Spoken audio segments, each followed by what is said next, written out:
Action.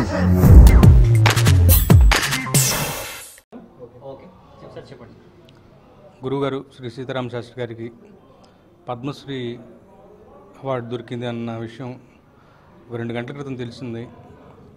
నాకు చాలా సంతోషం అనిపించింది.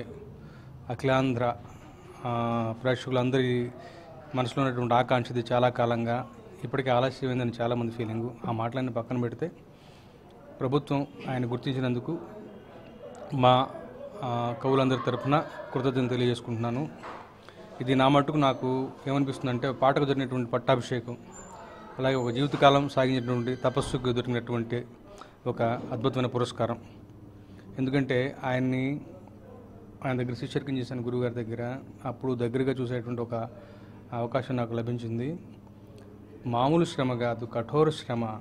అంటే చాలా విషయాలని సమన్వయం చేసుకుంటూ ఇండస్ట్రీలో ఉన్నటువంటి ఒక ఎక్స్పెక్టేషన్స్ని సమన్వయం చేసుకుంటూ విలువలకు కట్టుబడి పాట యొక్క శిల్పాన్ని నిర్వహిస్తూ పాట యొక్క ప్రభావం ప్రజల మీద ఎలా ఉంది అన్న విషయాన్ని మనం దృష్టిలో పెట్టుకుని చిన్నపిల్లల దగ్గర పెద్దవాళ్ళ దగ్గరికి అందరిని ఆలోచించే విధంగా సినిమాటిక్ రిక్వైర్మెంట్ని దృష్టిలో పెట్టుకుని పాపులారిటీని దృష్టిలో పెట్టుకుని రకరకాలు ఆయనకి ఒకళ్ళు చెప్పి ఇలా రాయండి అలా రాయండి కదా, ఆయనే నియమాలు విధించుకుని ఆ కట్టుబాట్ల మధ్యలో ప్రయాణం చేసి అమితమైనటువంటి శ్రమ కోర్చి ఒక్కొక్క పాటను తీర్చిదిద్దుతారు.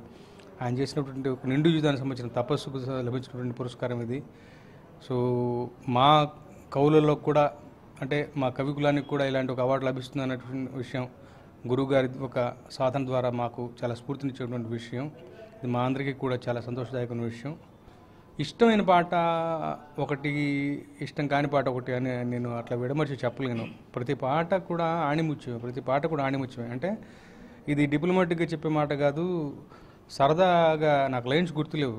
ఇప్పుడు బలపంపట్టి భామబడిలో అన్న పాట సరదా పాట, దాంట్లో కూడా ఒక రకమైన పోయిటరీ ఉంటుంది. చిన్నాల్లోకి వెళ్ళి చూస్తే మీరు కొండల్లో కుక్కులు, కొమ్మల్లో కుక్కులు, కొండల్లో ఎక్కువలు అని చెప్పేసి దాంట్లో కూడా ఒక రకమైన పోయిటరీని ఆయన ప్రతిబింబించడానికి ప్రయత్నం చేస్తారు. అట్లా ఒక్కొక్క పాట ఒకటి ఆణిముత్యం. ఇంకా నిజంగా విషయం ఉన్నటువంటి పాటలు వస్తే మొన్న బంటురీతి కులు ఉన్న పాట, బంటురీతి అన్న కులు పాట 2 లైన్లు చాలు అసలు. అంటే ఒక మనిషి ఉదయాన్నే పిల్లలు నిద్రలేచేటప్పుడు షూటింగ్కి వెళ్ళిపోయి పిల్లలు నిద్రపోయాక రాత్రి ఎప్పుడుకో వస్తే అర్థమవుతుంది కదా.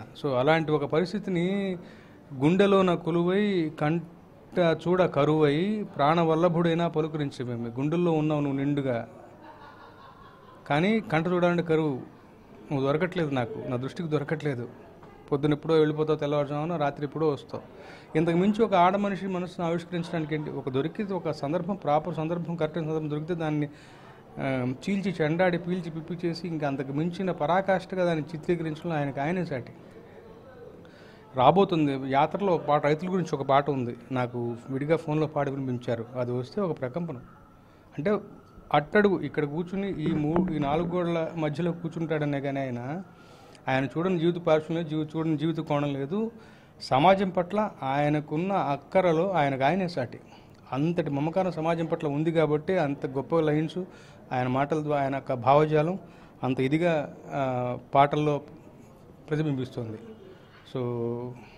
అలాంటి మనిషి మళ్ళీ మనకి సినిమా ఇండస్ట్రీ దొరుకుతారన్నది నాకు తెలియదు. One and only Sirivennela is a true legend in it's correct sense. Do subscribe to Friday Poster. Subscribe to Friday Poster. Subscribe to Friday Poster. Subscribe to Friday Poster. Subscribe to Friday Poster. Subscribe to Friday Poster. Subscribe to Friday Poster. Subscribe to Friday Poster. Subscribe to Friday Poster. Subscribe to Friday Poster. Subscribe to Friday Poster for more interesting updates. Subscribe to Friday Poster. Friday Poster. Chala thanks. Thank you.